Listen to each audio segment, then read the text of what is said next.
I would like to invite Silvania Pereira, our next talk, next speaker. Silvania did her bachelor at Unicamp also, and master, and then moved to US to do her PhD, initially at TU Austin, and then she moved to Caltech together with Professor Jeff Kimball. And after that, she did like 2 very productive postdocs in Europe, one in Germany and another one in Netherlands. And of course, she stays at Netherlands as a professor, and now she's actually associate professor at TU Delft. And she will talk about quantum optics and also a little bit of classical optics, which is the main topics from her group. And please, I want to invite her to the stage, and let's make a welcome to her. Thank you.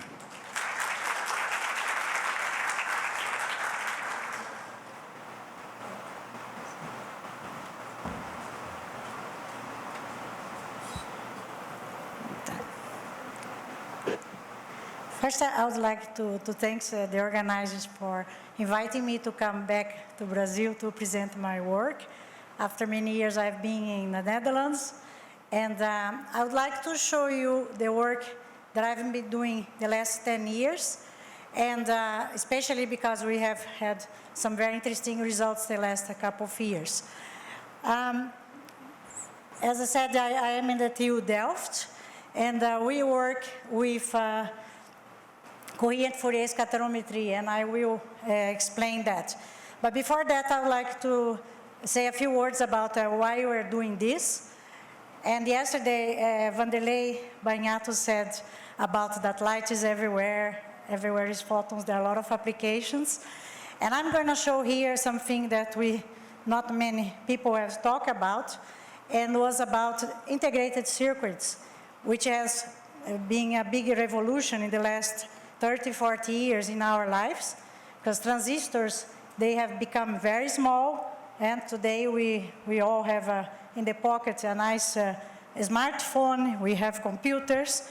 And if you think for the older people who remember how a computer and a telephone was 30 years ago, there was a lot of developments. And, but this is like electronic circuits, transistors. So I'm talking about optics and photonics. It's because the fabrication of all those chips that you see in all computers, in all smartphones, is made with light. And it's just a light projector. So you have a mask, you put a lens, and you project this structure on a photoresist. You develop and you have your integrated circuit. It's very simple in terms of just concept, but of course to make the way is made now, and to these dimensions that we are now in a few nanometers, of course it took a lot of effort for the industry to get there, in collaboration with a lot of research. Another issue is not only fabricate these structures, but is test them and characterize them. Because they are so small, that's not so easy. I will show you here, not so easy to characterize. And that's why I'm working on this, my research. So we are getting to such small things that we have to think about how the physics work in a very small scale, and how can we take advantage of what light gives us as information. So first, the most work is quality control of non-structured structures printed on surfaces, which can be silicon, but can be other surfaces. And also the contamination control, which is like before you even start the fabrication, you need a clean surface.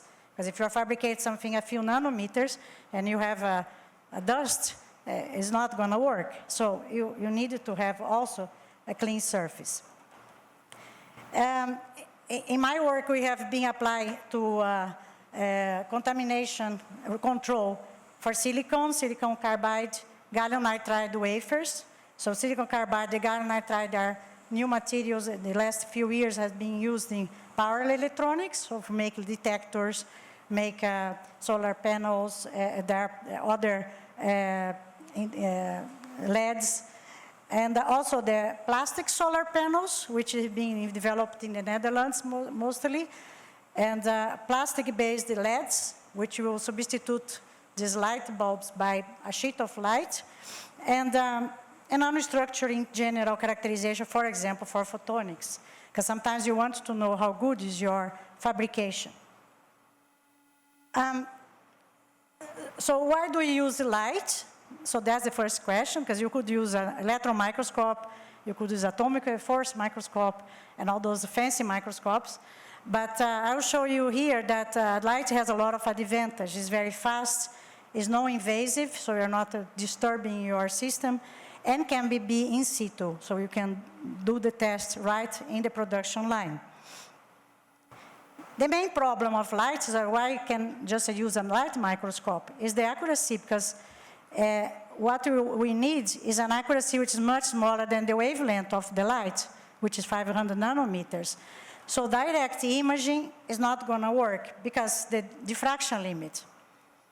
There are super resolution techniques, but you want it not to be, you want to be a non-label technique, and super resolution is not so high as we need lambda over 10, lambda over 20. So we use scatterometry, because scatterometry is not limited by diffraction. It's just limited by noise. And the idea is that if you have a beam of light coming into a surface, so first what you learned in your first optics course is that the light is reflected the same angle, and if everything is very smooth, the light is just reflected nicely like this. Well, if you have a diffraction grating, what happens? Well, light will be in different discrete positions. And these discrete positions, the angles of the first order, second order, is governed by the period of the grating and the wavelength of the grating. It's the wavelength of the light. So you know that already that if I measure just the angle of diffraction, I can already retrieve the period of my grating, even if I never image the grating. So it's information that is in the diffracted field, the scattered field, that I can retrieve by my structure. And if you have something else, a rough surface or an object, it's going to scatter around. Yeah? So the idea is that what we do is that we collect this scattered light in a camera, just most of the time a CCD camera or detector, and we look at the intensity and, well, sometimes the phase also of the light at every angle of diffraction. Because you know that what you put in was one angle, and what comes out at several angles, this is because the structure that is behind there. And then we're going to compare with models to see what is this structure back. Our advantage is that we know more or less, because we print a structure, we know what we are printing. I know I'm printing a grating, I know I'm printing a triangle or a pit or whatever. So that is in our advantage. So we started this work about 10 years ago in terms of just retrieve the parameters of a diffraction grating. And not only the period, but we want also to know the shape. Yeah? So what is the real shape of this grating? Because you print a square grating, and maybe it's not, what is the printed is not like that. So we know, from the angle of diffraction, we retrieve period because we know the wavelength coming in. Then we measure all the intensity and phase of the orders for every angle. We look at polarization dependence, because if the polarization is parallel, perpendicular to the grating, you get a different diffraction. So we collect all this data and we compare with our models. And our model, also the effect of the substrate, yeah? Because depending on the material, we also have, because of Fresnel equations, different reflectivity for different polarization and different angles. So we collected this, and then we assume our nominal parameters. So what I wanted to print, what my mask was, and so what you think you printed. You calculate the forward model, because you know what the input light is, and you know what is your assumed nominal parameters, and you calculate the scattered light. Then you change slightly each of these parameters and calculate again, and go on calculating and make a library of all possible results that you can have. These are, by the way, rigorous electromagnetic calculation, because we need to take into account all effects, because we measure all of them. Yes, we need to take into account in the calculation. And then we compare experimental data with the library. So what are the parameters that are important? Yeah, for example, a grating. It's, let me see if I show first that. I said this. These are the parameters. So the height of the grating, because sometimes the height doesn't come up what you had in mind. The mid-CD, which is the middle of the pitch of the grating, the size of this middle, the period, and the sidewall angles, because they are not, even if you print a square grating, they may not be 90 degrees. So by using these parameters, calculating the forward calculation, we make this library.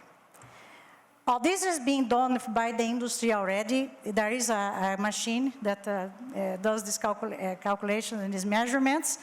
And what did we do other was to use coherent light. So this was what was done by the industry in coherent light, one angle or a few angles, and take the data. What we did is a different way.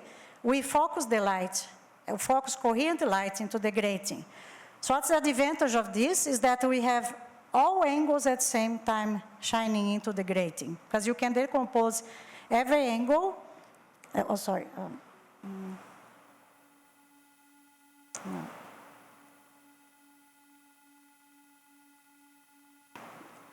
You can decompose every angle here to an angle that corresponds to the reflected light here with the amplitudes and phase. And so you have a cone of light coming in.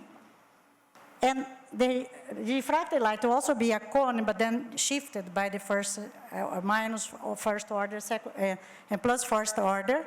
And depending on the period, you're going to have also second order and so on. So you have all this information, and we calculate rigorously given these parameters of the grating. So, and what is also interesting is that the phase of the light of the diffracted orders change with the position of the focus light with respect to the grating. So that is a phase information in the overlapping area between the zero order and the first order, which depends on the position of the grating. So we take also the data in different positions within one period, because after that we will repeat. These are the parameters that we are considering, and these are the results. So the right one is experiment, so it's in different positions within one period of the grating. The overlapping areas are, you see that the phase information, because you see that sometimes it's bright, sometimes it's dark, is because there is constructive and destructive interference.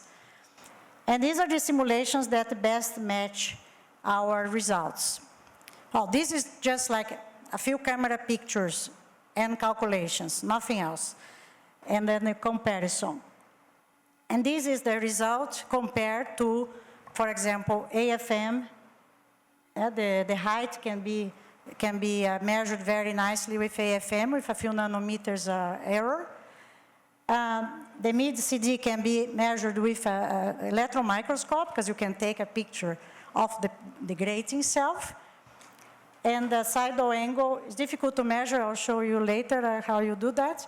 But we can retrieve the sidewall angle, which was 90 degrees. And this bias is just the positioning of the grating with respect to the focus field, which you can retrieve within 1 nanometer. So it's much less than the wavelength. So we are glad about seeing that. So you say, what else can we do? And one of these big problems is this, as a sidewall angle, because this is very difficult to measure if it's very near 90 degrees. So we have looking more carefully about that. So we have a step, just fabricate a step with a steep sidewall angle. And we again, it's the same thing. We shine the light and see what the light comes back. Now it's not anymore a periodic structure, you don't have orders, but you have some light being scattered. And that's what we see. So this is for TM, so it's when the light is perpendicular to the step, and this for TE, when it's parallel to the step in the pupil here. And what you see in the camera are those plots. And then you see that there is a slight, more light in one side than the other side, because of course there is a phase jump between these two. But what is interesting is that the relative height between these two, if I make just a profile here, it gives back the sidal angle. Now we can calculate that, we can look at this. So simply by doing that, you can calculate the sidal angle, predict the sidal angle. So what we did is that, how can we, we have checked this with AFM, and the way we did was by tilting the AFM, so then the probe comes around the step, and with this way, we reconstruct basically the same sidal angle, which was 79 degrees, in this case. Then we went on to other applications. For example, when we do pillars or nanostructures with certain shapes. This is a lot used in metal surfaces. Sometimes you want a shape which is not cylindric symmetric or so. So how can we look at this quality of these printed structures? Because maybe your metal surface is not going to work, but because the shape is not what you think it is. So how can you measure that really well?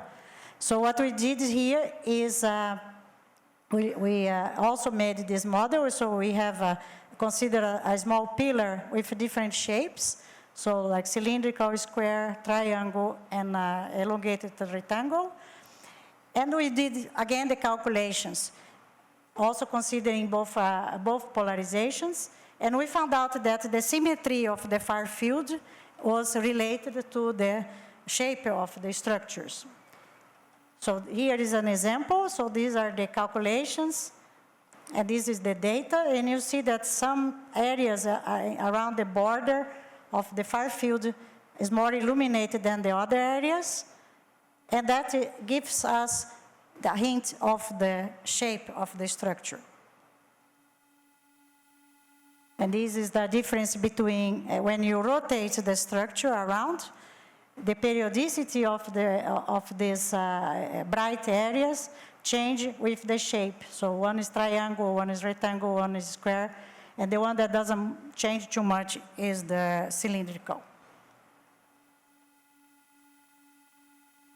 And these are the experimental, so we fabricate those structures, or these are pillars.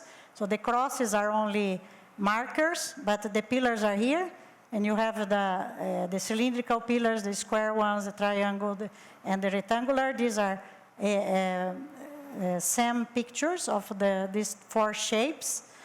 And we will look at that.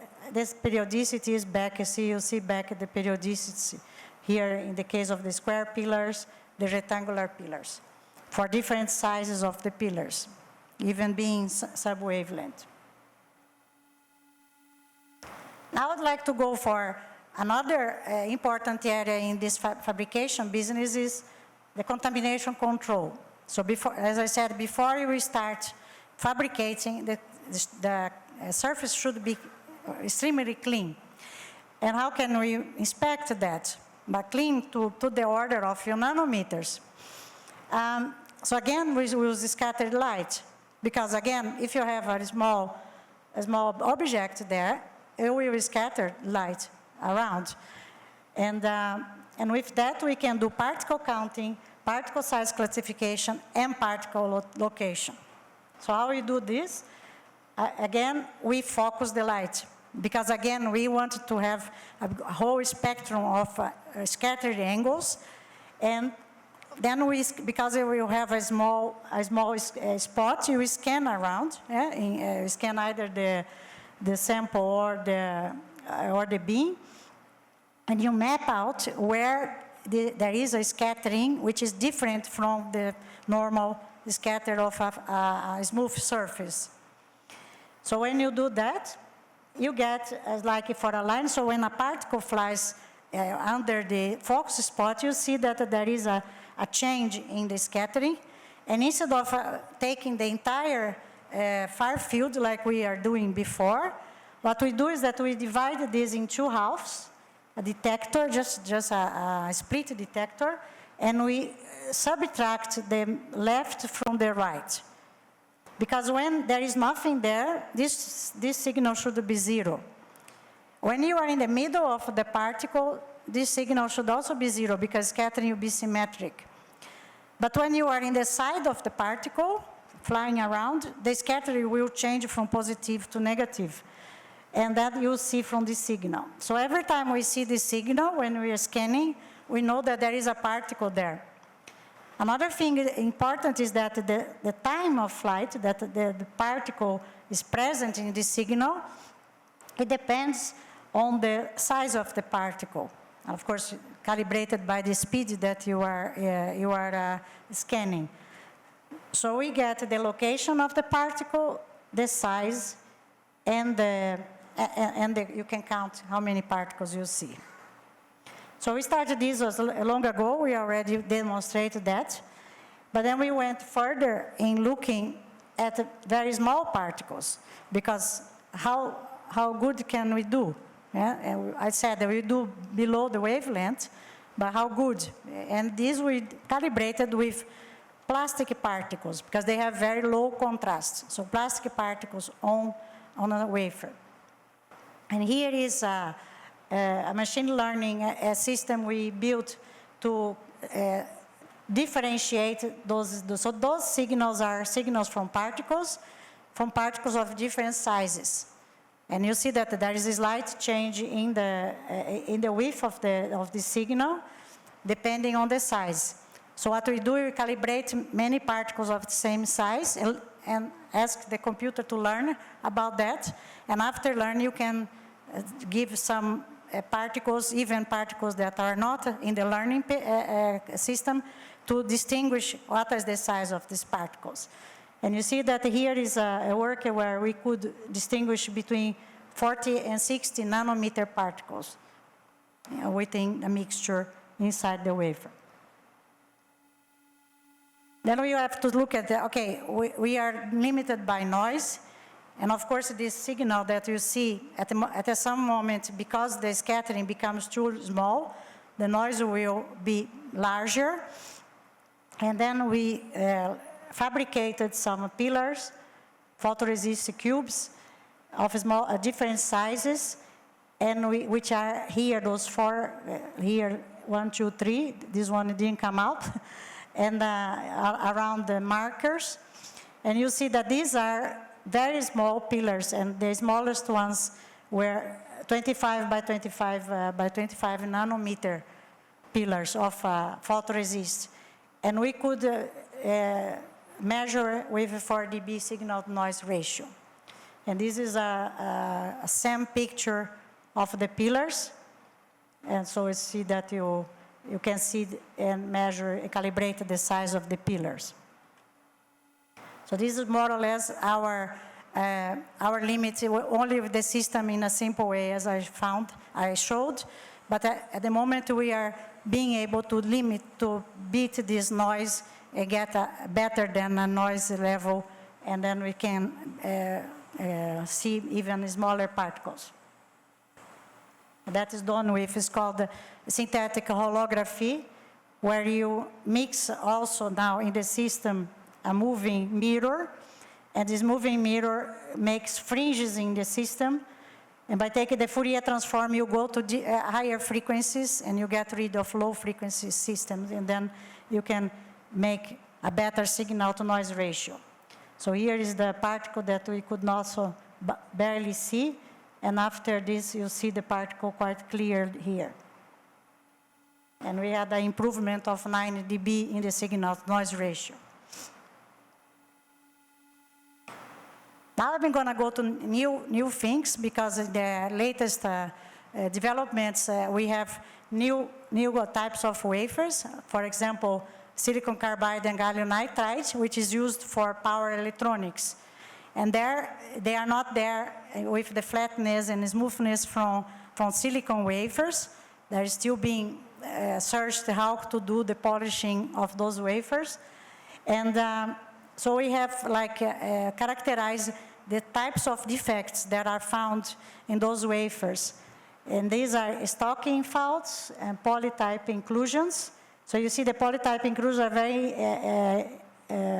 interesting because they have some sort of a big blob, but then very thin legs.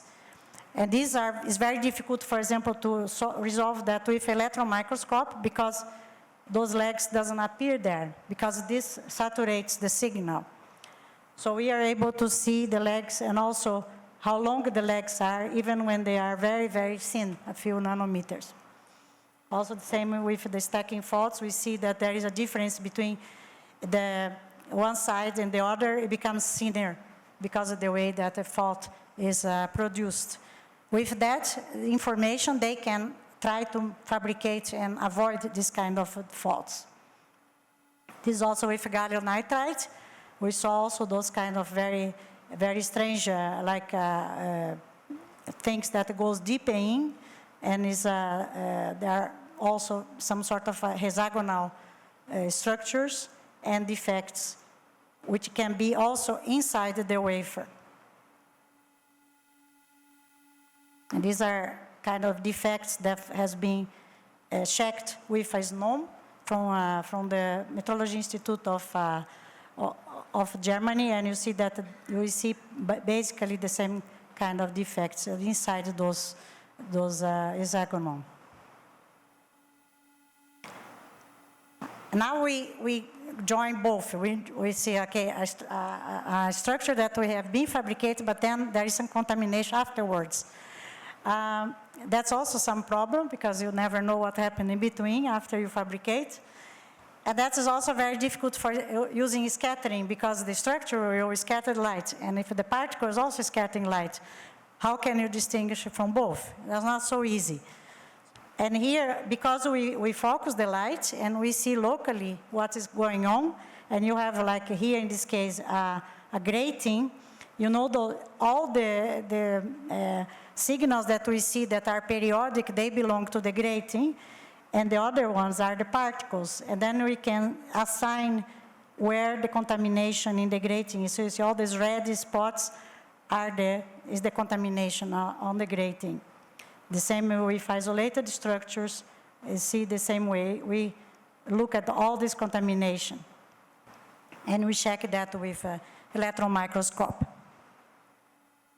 These are also very common things that happens in fabrication are defects. So the grating, for example, is, there is something going on here. Sometimes a spot or some link between the lines. So the line collapse. So you know that if you do this, your integrated circuit is not going to work. So you need to characterize those things. And here is the difference between the SEM and our system, where we do see all those defects and indentation, and we can characterize in a much simpler way than with the electron microscope.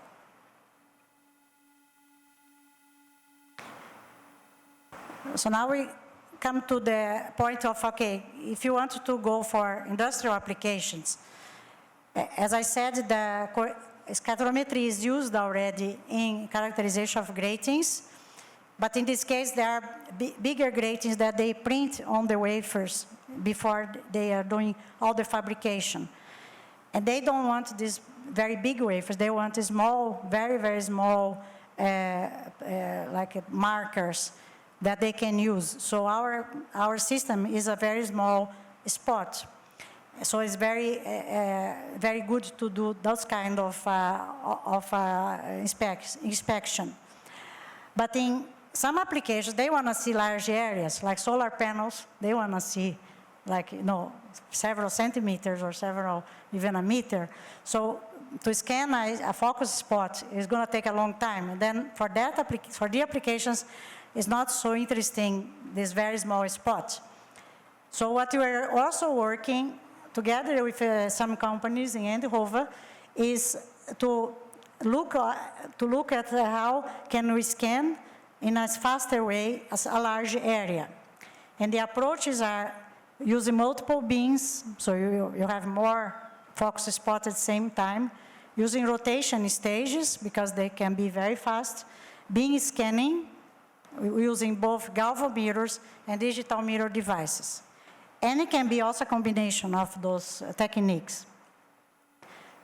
So this is what we have been implementing the last couple of years. So this is a 3-beam system, which can be, of course, extended to multiple beams.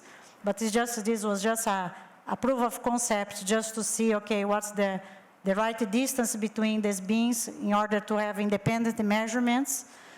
And so we have been working. So this is like a part of the wafer has been scanned by beam 1, 2, and 3, and when you stitch, you have this large area.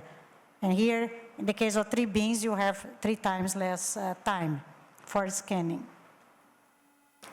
Then we use also a rotation setup, which is similar to the compact disc.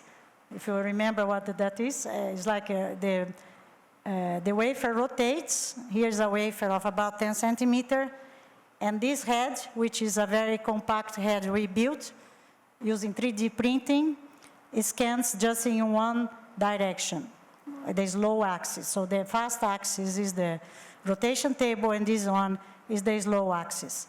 And we have also been able to look at the defects on the wafers. In this case, it's a micron particles deposit on the silicon wafer, and we had done the calibration as the size of the particle goes down, and the signal that we will see, the signal in volts.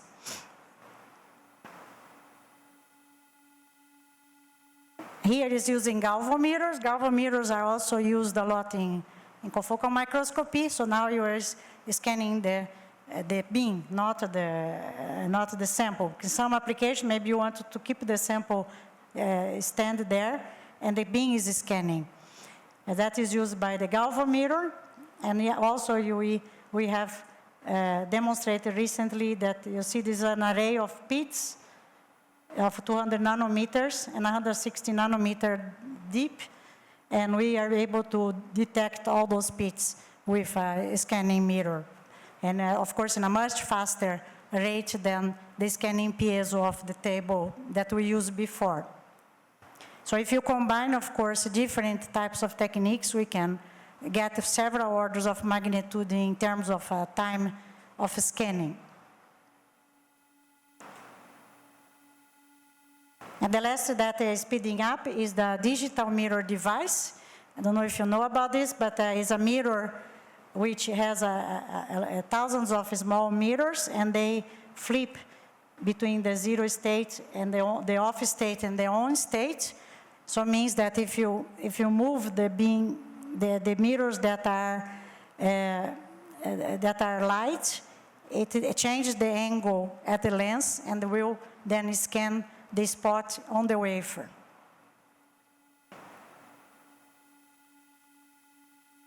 So this is the implementation. So what we did is that we print a Fresnel lens. If you know a Fresnel lens, are just rings of different diameters. And this Fresnel lens then will focus the spot in a relay system on the wafer here. And then this Fresnel lens moves around the entire mirror, which is a few centimeters. Of that, you can scan in different angles.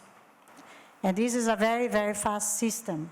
And what is nice is that there is no mechanical moving parts, only the mirror going on and off.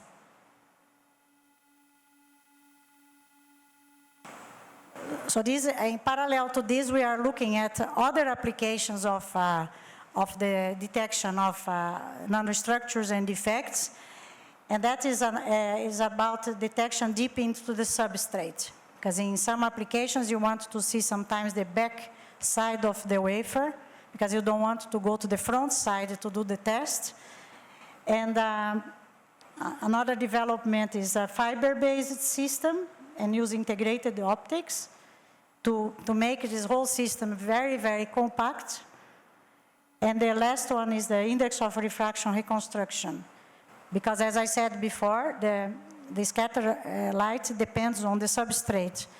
And if you don't know the substrate, maybe you want to know which material is that, and then you can also use scatterometry to do that. So this is a very, very recent result.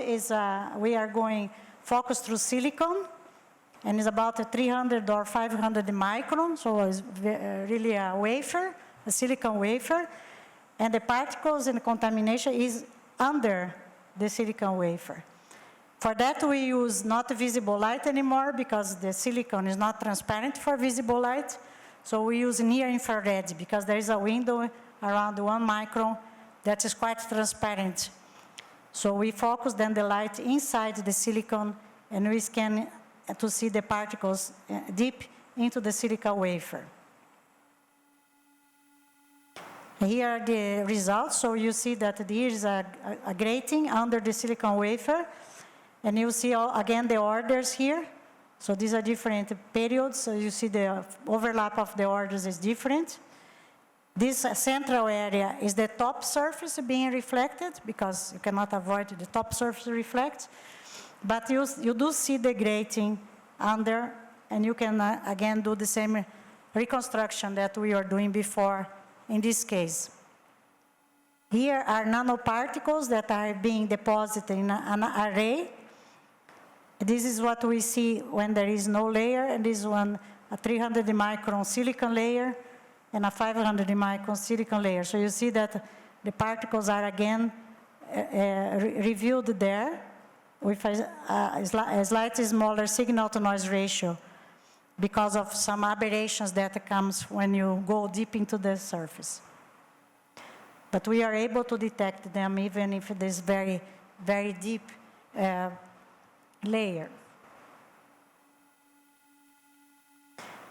Finally is the fiber-based Coherent Fourier Scatterometry, which we would like to substitute the whole setup by one fiber, or many fibers maybe if they are parallel. And we are considering both single mode and multi-core fibers, depending on the application. And basically this whole thing is also can be substituted by a pigtail laser and beam splitters that are all fiber-based. So everything will be really compact, and the advantage that you really can bring to the production line your whole setup and detect that right away in line with the fabrication process. So we also like to see during fabrication maybe what's happening. And these are the first results. So these are like some markers, and these are a series of pits.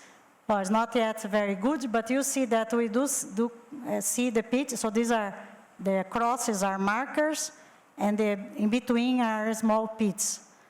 So you see that the fiber-based is already able to detect the small particles being printed in the wafer. So we are going to go on now to further develop this system.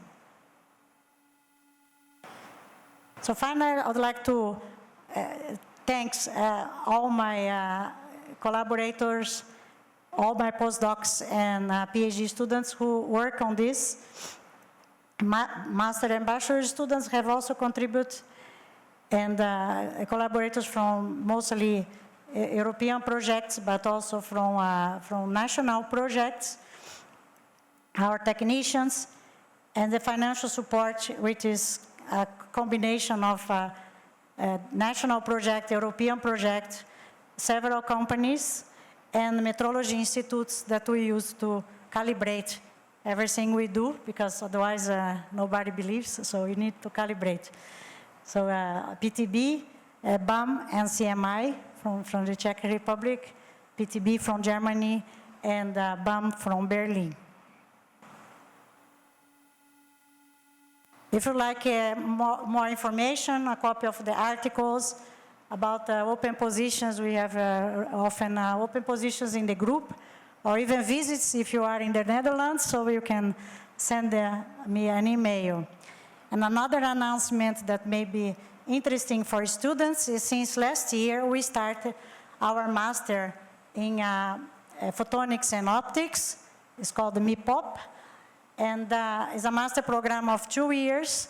And you get to, in the second year, you have 2 stages, 2 internships in the industry and the master project. And the industry is the high-tech industry, both in photonics and optics. So if you want some more information about this master program, you can look at this website here. So this is the second year we are starting, and we have about 90 students at the moment. And that's my talk.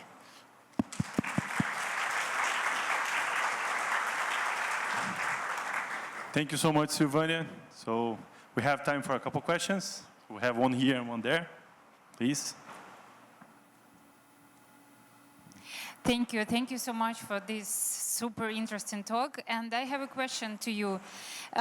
Could you specify, please, the maximum of unit cell height which can be achieved without distortion of their shape, and about like which material is better for the highest unit cells?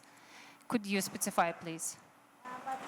You mean the fabrication or the... Yeah, after the fabrication, we sometimes have some distortion and of the shapes, and maybe you can specify the highest sample for unit cell, which, like, how high they can be without distortion.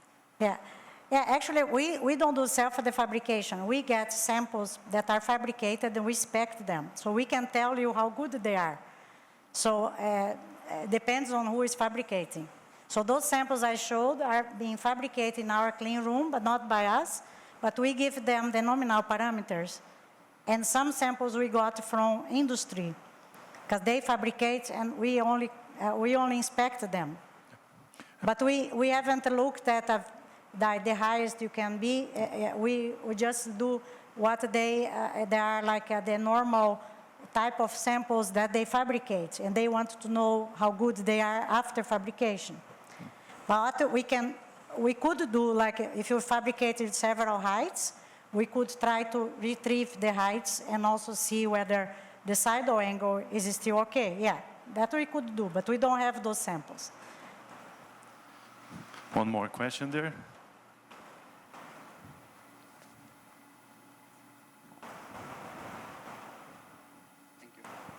Thank you very much for such a nice talk and very beautiful scientific development you have shown here. Looks like you are able to image objects inside the mesoscopic scale down to 35 to 40 nanometers. Yeah. You mentioned that you are limited by noise. Probably you mentioned why I might skip that. I apologize for that. But I'm curious, what would be the main source of noises of this technique? It depends a lot of the sample, because in silicon we are limited by the roughness of the silicon wafer, which is less than 1 nanometer. But if the particle gives a signal that is less than that, we'll have problems to see because of the noise. So we are trying now also to look at quantum, like how you can use quantum light to reduce the noise, and also techniques like this off-axis holography that I showed, to shift to different frequencies in order to be able to not to have problems with the low frequency noise. And we also do a lot with the detection. I cannot, yeah. Sorry for that. No, but from the mechatronical point of view, what would it be the main source of noises? Well, maybe I'm not understanding well. Yeah, it's the detector, the light noise, and the substrate, mostly. Yeah. But which one contributes more depends on the application, depends on what we are looking at. But we try to, with our knowledge of the nominal parameters, how can we enhance what we are seeing? So we have more work than what I'm showing here. Like we use, for example, spiral structured light, because for some parameters that will enhance the signal that we want. So it can be tailored to a certain application. But of course, contamination can be anything, and that we have to look at a general way. But for for structures, we can tailor to what you want to see. Thank you very much. Yeah. Okay, we have time for one last question. Okay, Gustavo? Silvania, thanks for the nice talk. So I was wondering if you would get a lot of scaling if you had the wavelength degree of freedom. Let's say you image this with an optical frequency comb, for example, and resolve in the spectral domain the information that you already gathered for a single frequency laser.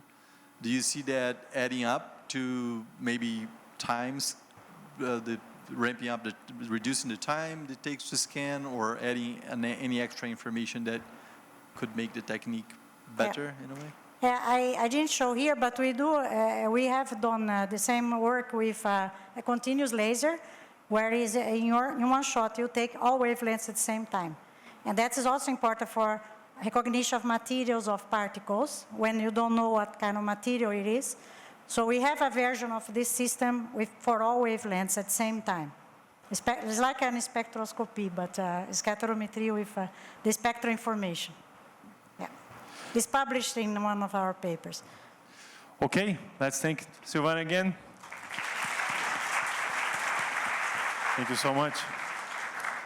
And I do have the two names here that we'll draw here as a sponsorship from Thor Labs. We'll give you T-shirts.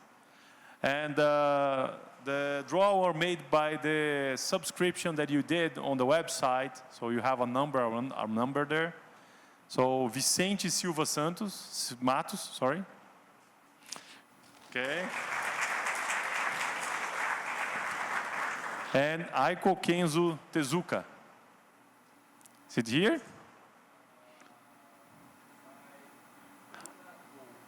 Bruna, it's here, Bruna? Bruna, go. There you go, okay. Please. So Thor Labs is helping us with the conference, so we give you the prize for a t-shirt. Thank you so much. Thank you so much.